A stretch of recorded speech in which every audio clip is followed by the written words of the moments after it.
Hey, everybody's heard that saying, everything happens for a reason. And that's great when the road is nice and easy and smooth.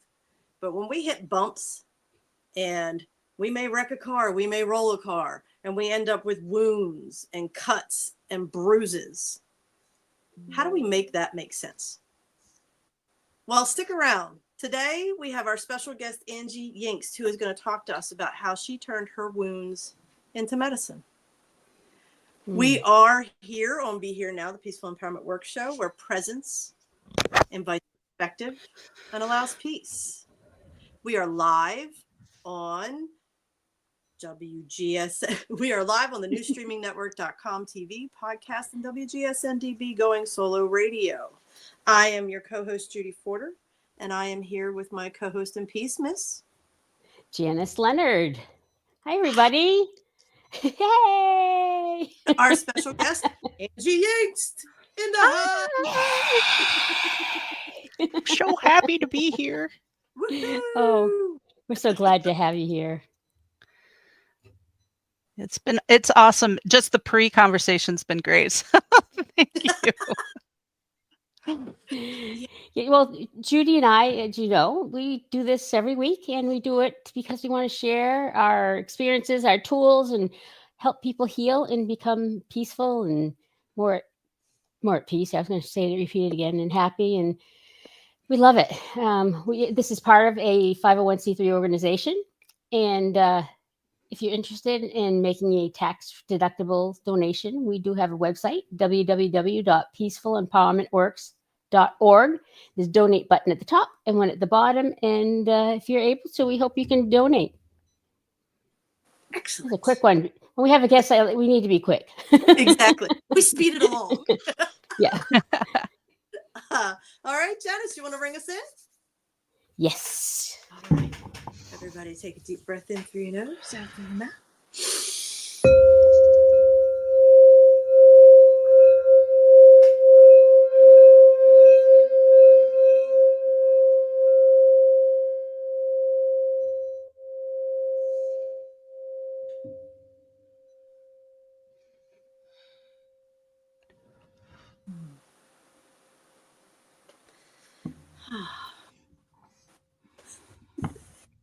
That feels good. The intro was much better than it was last week. Last week, Janice and I were so ungrounded in the intro, and she rang us in, and thank God we pulled it together for the rest of the show. But I don't know what the hell was in the pregame, but we were up there. Yes. All right. So Janice has an exciting segment for our topic for an attitude of gratitude this week. I do. She sent it to me. Loved it right away. Yeah. So, this is basically, I am grateful today for, and I think I'm saying this right, Yona Mayer. And she was an Olympian for the women's rugby team. And she, if you paid any attention at all, you would see her. She made the social media, she just was all over social media. And she has a great message for women. And she's a great role model for women and young women who are growing up and want to be athletic, or just anyone who has issues about their body. And let's face it, I think most of us probably do. Mm-hmm. So this is from Instagram. And she starts off with, I came across this post. There are 35,000 likes, 20 million views, 2,500 shares, 17,000 comments. Can you believe having that many people staring at your body and judging it? Good question. And so this is her message. It doesn't matter what you do, you're going to be judged. You'll be told you're too thick, you're too thin, you're too much. She says, I happen to be thick. I happen to be juicy. I happen to find joy in food. Yes. She said, my body is not meant to be a size 2. My body type is beautiful. It's worthy. Yes, it's bigger than what's considered beautiful in society, but there's beauty in it. Sure, I'm insecure. I look at myself and I wish I was smaller. My thin waist was smaller, my boobs bigger. But this is the body I was given, and it has done amazing things for me. And one of the greatest things we all can do is to learn to learn to love ourselves, learn to Mm. appreciate ourselves, and learn to find beauty in our body. Yes. Can you see that picture? That's her in a bikini. Mm. You can't quite see her in the background, but that's being in a bikini. 2 million people viewing it, discussing it. Whew. She is such an incredible role model. I appreciate her. Yeah, when Janice sent this to me, it was like, I wish we would have had somebody like her when I was growing up, Yes. you know, because dealing with weight issues since I was 8, and to have somebody, because I was an athlete and I didn't matter how much I weighed or what my body looked like, because it was in my head, I was too big. I was always too big. Yeah. So to have somebody like her when I was young would have been amazing and so helpful. So I'm so grateful that she's willing to go on the social media platforms and be an advocate for all different body types. Yeah, you know, because you have the bigger ladies that'll go and shame the skinny ladies, and there's no shame in her game. It's all about everybody's a different body type, and learn to love yourself, because this is the vessel you've been sent here with. Absolutely. Yeah. And best of all, she is from Vermont. Oh, I didn't know that. Yeah. That's great. Yeah, she's one of ours. Yeah, I get it. She's so gorgeous too. Like that. I mean, I could only see the top of her, but she's just so beautiful. It's such a shame that, even the muscles are criticized. Yeah. And how hard she worked for that. So yeah, initially, when she first started coming out with this in social media, she was talking about how she was classified as obese, into the scale, to the charts. She was considered obese. I'm like, oh yeah, I wish I was that obese. Yeah. But to have to deal with that. Yeah. Yeah. So is The Rock, One of the biggest things that I fought, because there's a lot of talk about bringing presidential fitness testing back and all that. The one thing I fought, I'm not opposed to fitness testing, but was the BMI, body mass index, because it's bullshit. You can't give an accurate body mass index reading unless you submerge somebody in a tank, out in a float tank. That's how you get a legitimate percentage. So they want to put this BMI on this fitness report to these kids in elementary school, where they're going to be deeply scarred and wounded because it says you're morbidly obese. Well, they have no idea how much muscle you have versus fat versus the density of your bones. They have no clue, but they're putting all this out there for these kids to beat themselves up with and to feel insecure about. Yeah. Soapbox. That was my PE teacher soapbox. I fought that for years.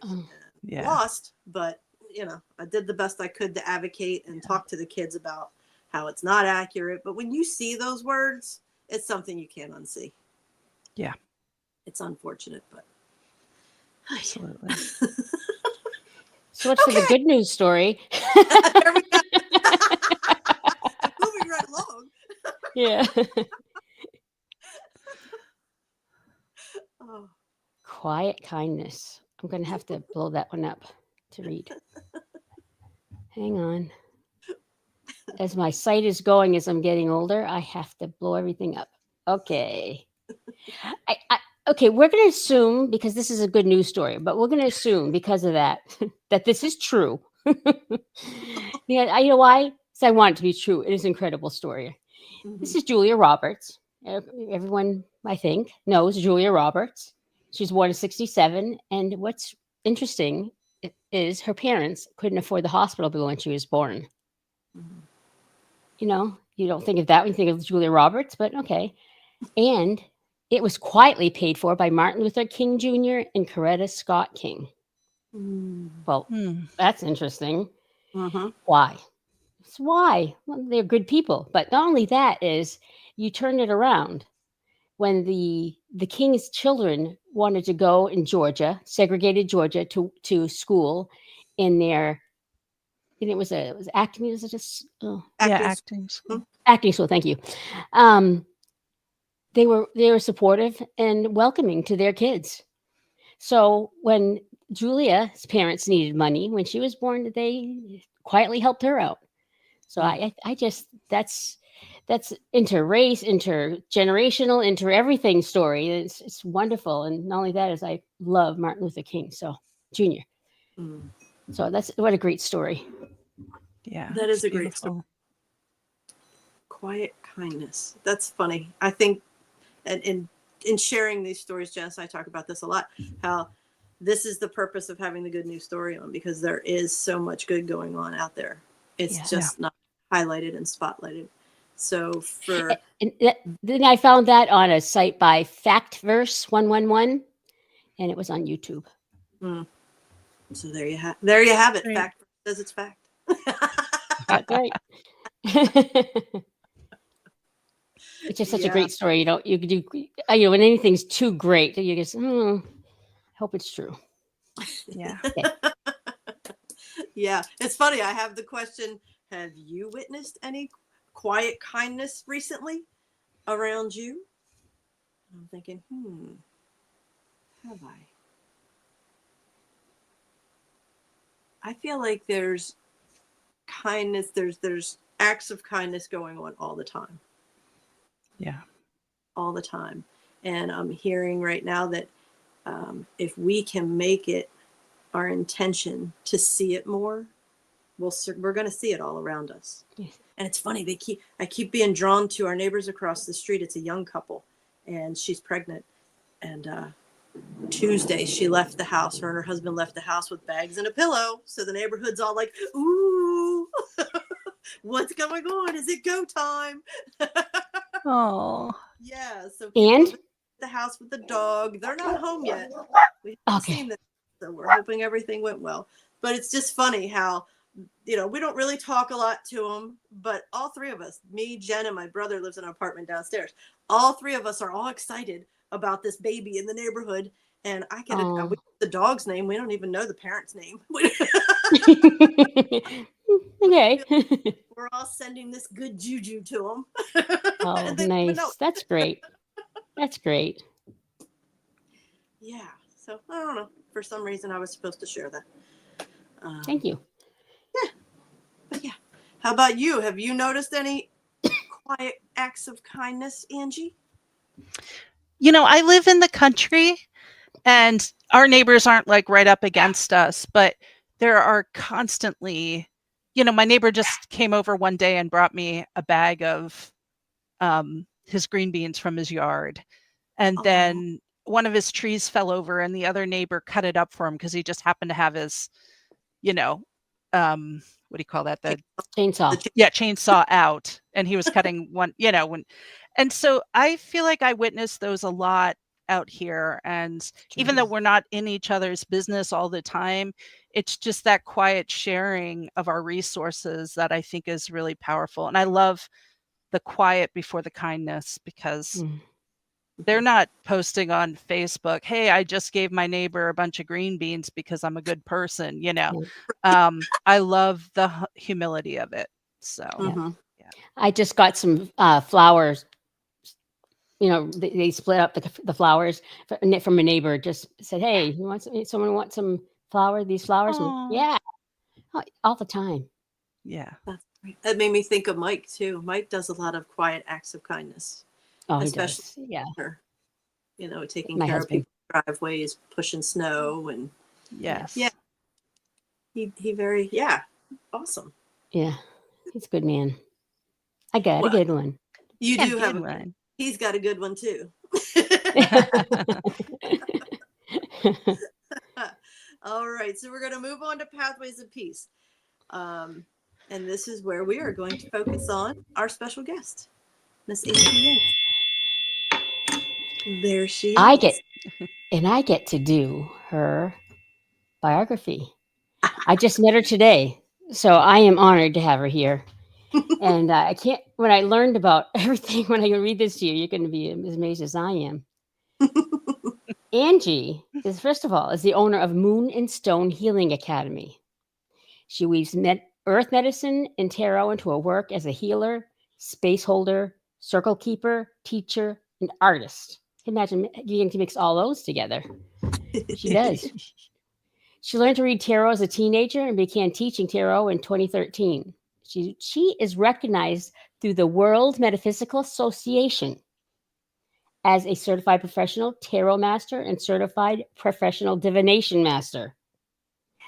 Angie wrote her first book in 2018, The Complete Tarot, which if you tell her, oh, that sounds interesting, she'll tell you how it's not complete enough, and she's writing a new book to make it better. Her second book she wrote is The Complete Tarot Layouts in 2020. She works as a certified crystal healer and an advanced crystal master, a Usui, if I'm saying that right, sorry, Reiki Master-Teacher, a certified Earth Medicine Practitioner, writer, and sacred artist. She combines crystal healing, Reiki, tarot, energy medicine, shamanic techniques, and medicine crafting to facilitate healing. She balances her work with moon cycles and seasonal energies to maximize the healing potential. Angie was part of the faculty of Hibiscus Moon Crystal Academy, where she also served as curriculum specialist and crystal coach.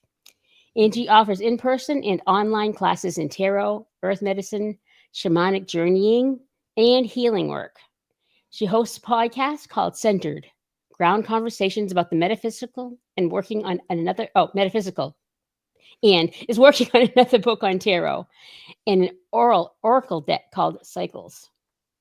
Okay. She does this with a BA in religion from Temple University. So this is one well-rounded person. You can find more information about her in the Moon and Stone Healing Physical Artisan Shop and Studio in Harrisburg, and online work at themoonandstone.com. Impressed, are you? I am. Yeah. Thank you, Janice. That was so nice. Yes, that's right. I miss my drums. All right. It's funny because when you said the layouts book, I thought, oh, I should update that one too. I've got so many more layouts now. So yeah, she's humble too. Two coming. That's right. Excellent. So when we have guests on, we like to start with pretty basic questions like, where were you born and raised? I was actually born in Allentown, Pennsylvania, in, just Allentown General Hospital, then moved out to like Slatington area, which is kind of close to Jim Thorpe, if you know where that is. So in Pennsylvania, right on the foothills of the Poconos, if you've heard of that, Janice. Yes. It sounds beautiful. Yeah, it is. Okay. Beautiful. Yes, you're living there in Allentown. Okay. Yes, exactly. That's the place. That's the one. Do you have any siblings? I have one identical twin sister named Kellyanne. So yeah, Kellyanne. She's wonderful.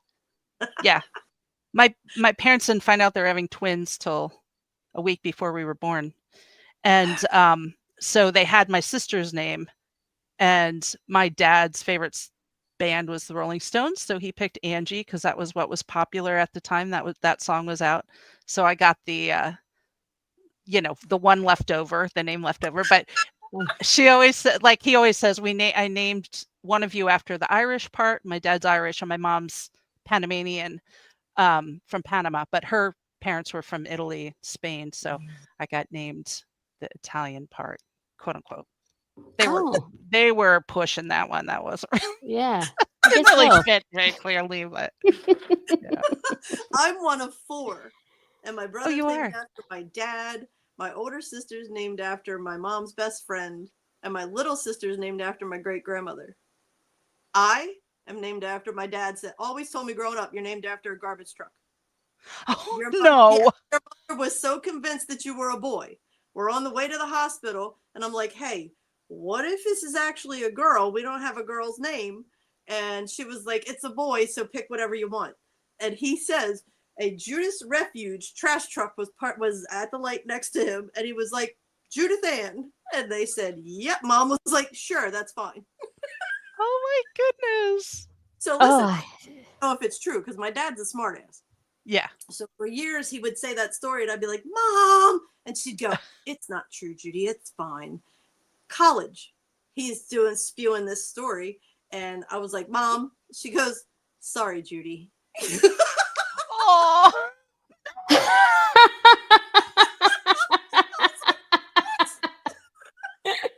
Oh my gosh.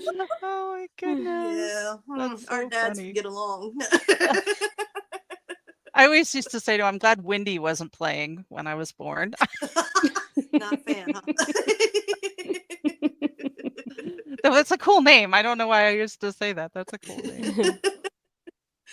Okay, so this is a perfect place for us to take a little commercial break. And when we get back, we're going to dive into From Wounds to Medicine, a journey of healing with Angie Yingst. Oh. Angela. Aw, Angel. Angel. Hi, Those who Angel. can't see this, Angel says, I'm named of how I was born. They decide someone must have been helping. And so I'm Angel. Aw. Oh. Now I'm hearing the song like an earworm, Wendy. Yeah, Wendy song. I'm hearing Angie, baby. Okay. Thank you. All right, thanks. We'll be right back.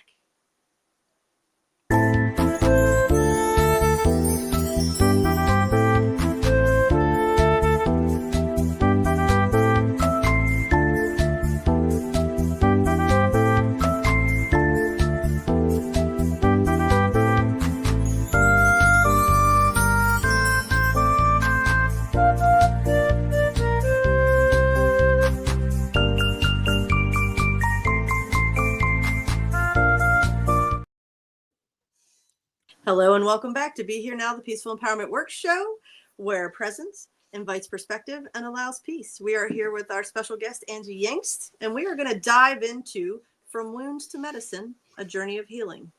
Now, it was funny, Angie, when you sent this idea to me, I had a whole different, I guess, expectation, which we know expectations are the cock block of the universe, of what you were talking about.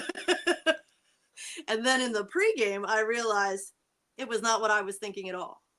So what made this the topic you wanted to talk about today?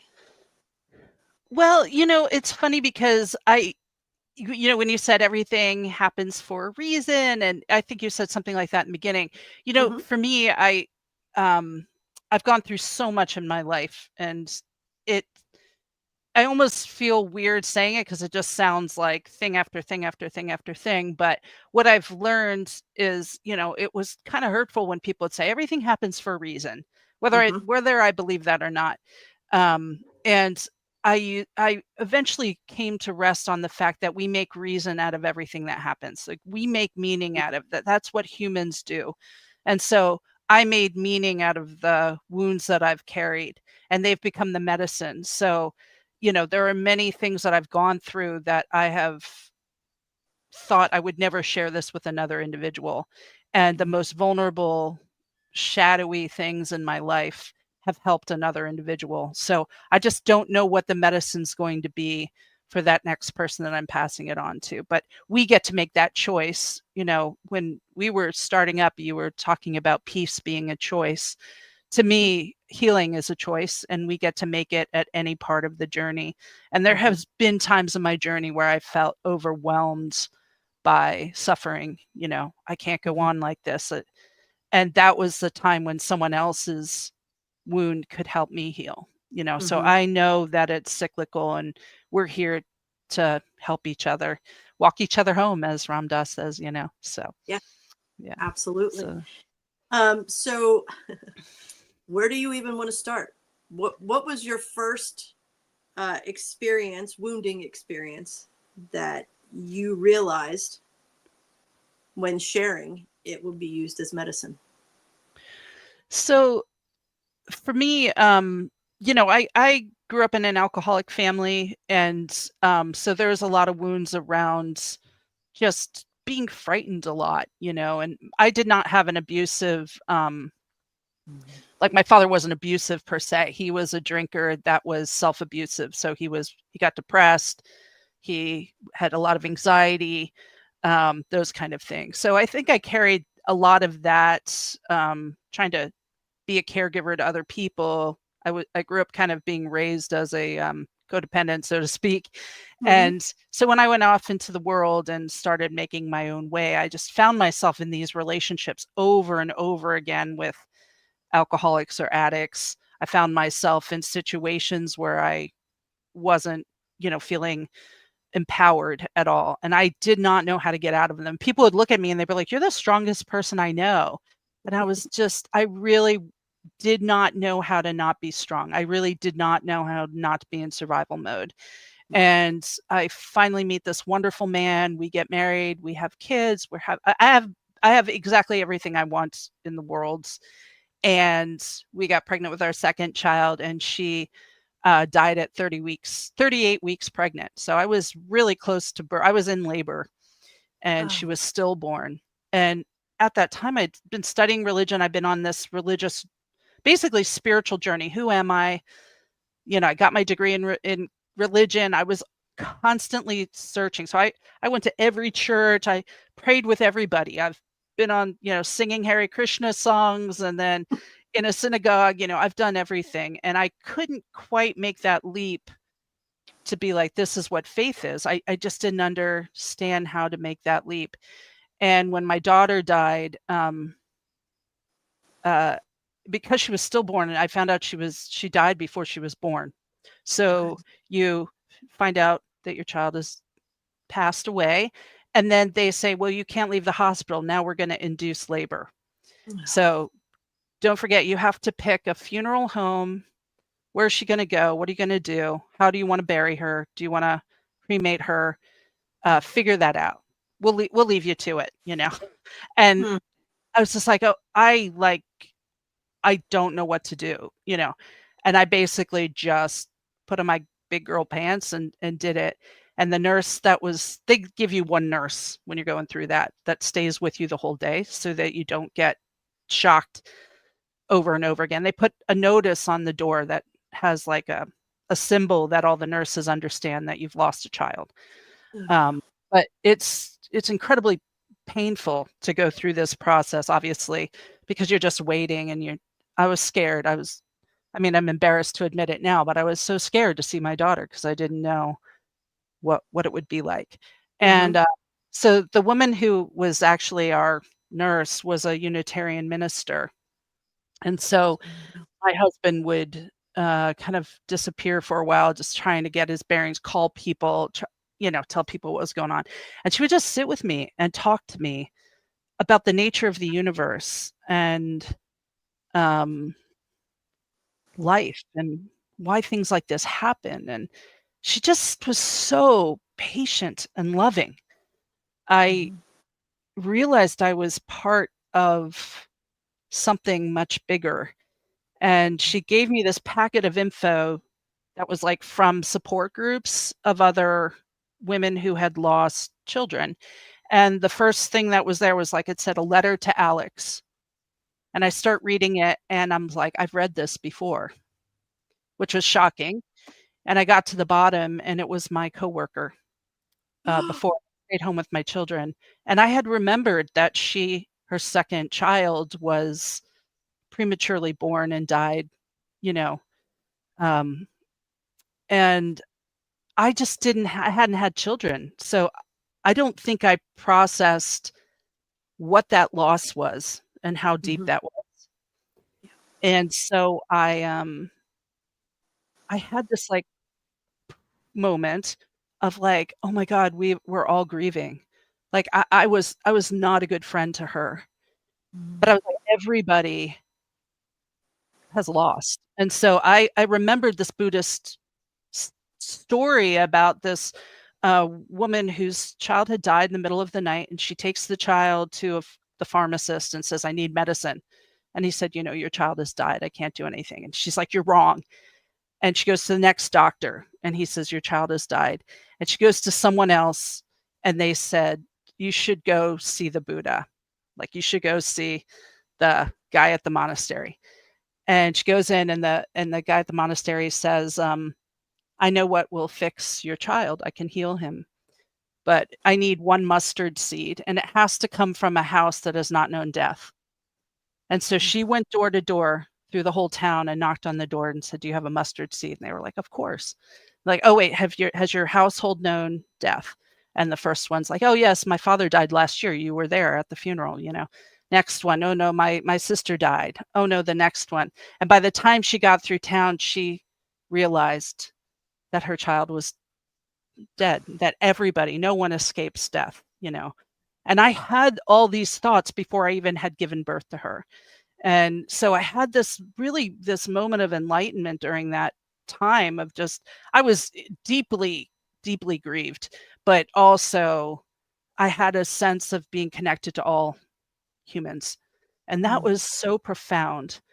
And then I got home, and of course my milk comes in, and it was 3 days before Christmas, and I had a 2-year-old, and I just was keening every night, and somehow that slipped away. And I remember going to a therapist. My therapist was a Buddhist, and he said, oh, so you lost your daughter and you lost your enlightenment?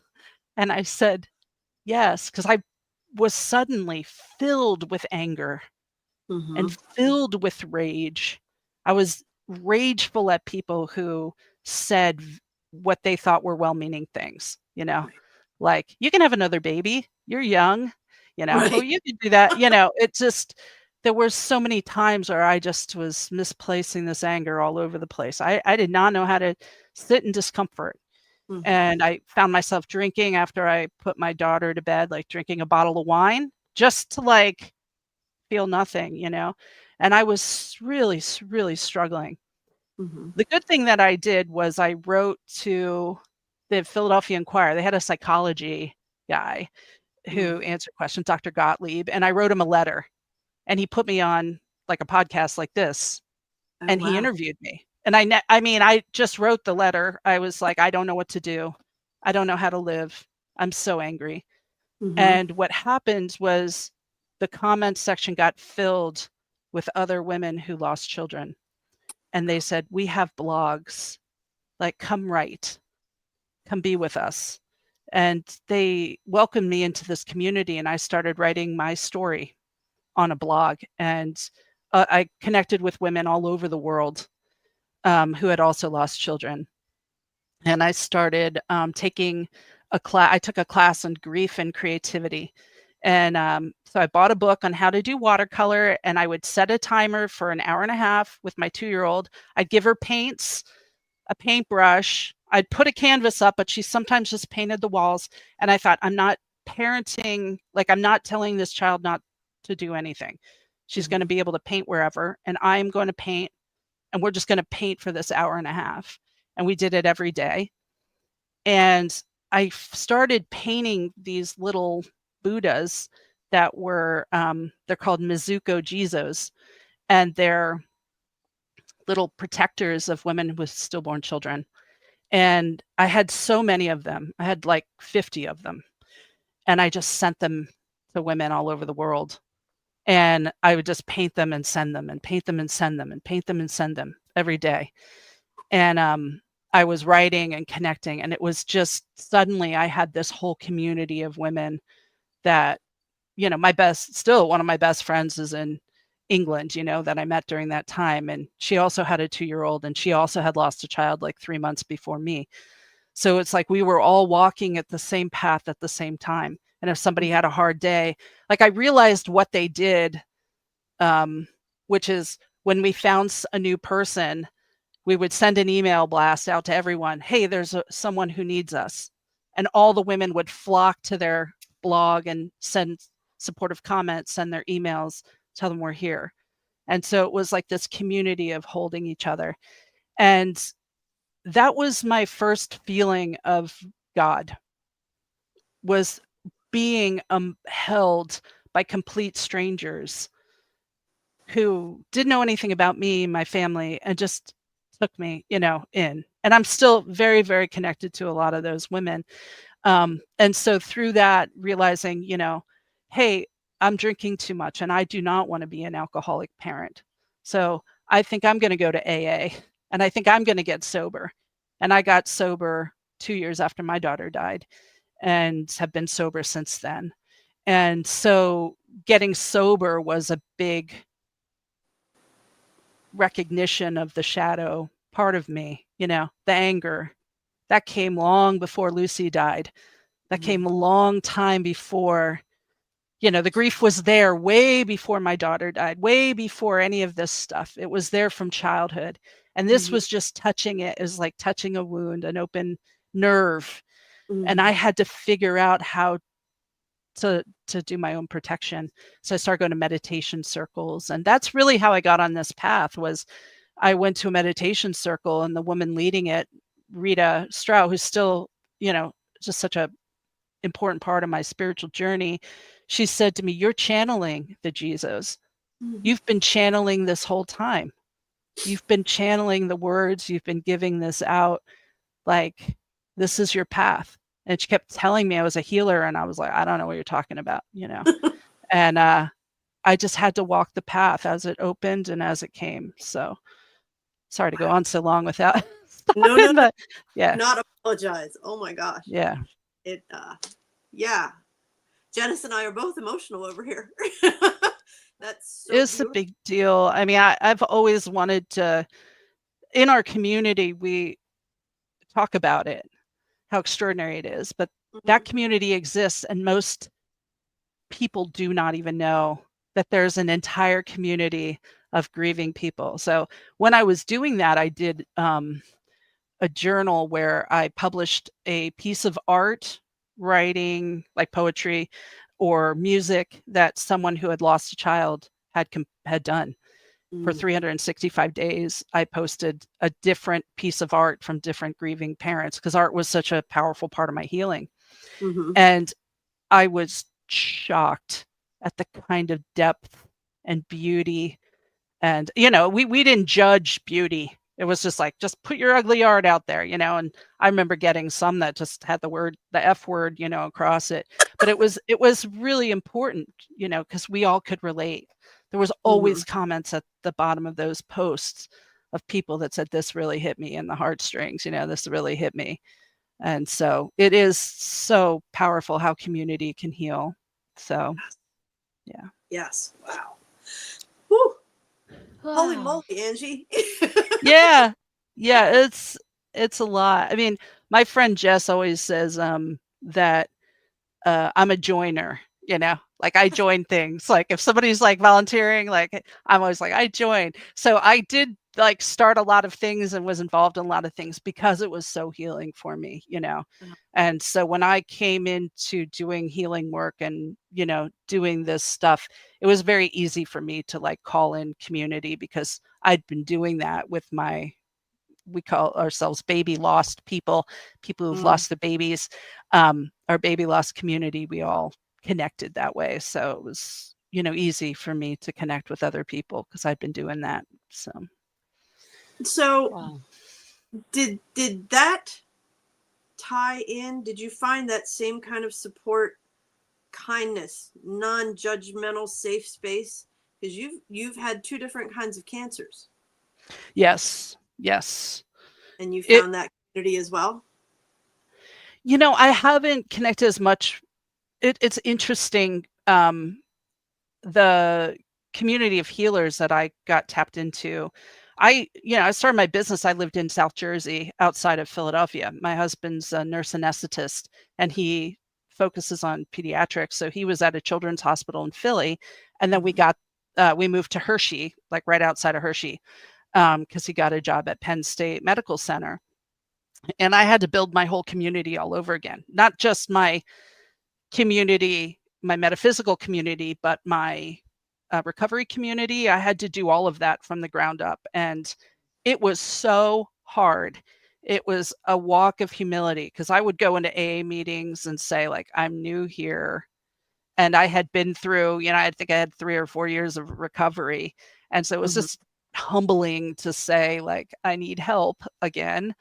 But I did. And those people connected me with, like, I went to rehabs and halfway houses to help women. I just jumped in and did that kind of stuff.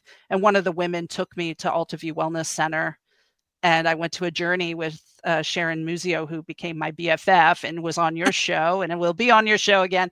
But I met her just because somebody in AA was like, hey, you want to go? You know, and that was really powerful. So, yeah. That's amazing. It's Yeah. Okay. That's a perfect segue into Sharon Muzio. What is the big event you're going to be doing? Well, Sharon runs Altaview Wellness Center, which she's done for 25 years. And she's also created Spirit of Oneness Holistic Expo. And that's in Harrisburg. It's the first weekend of October. And it is powerful. I mean, one of the things that we really connected with was that community that we're always trying to bring together for peace without ego, without arrogance, in that humility. We're walking together.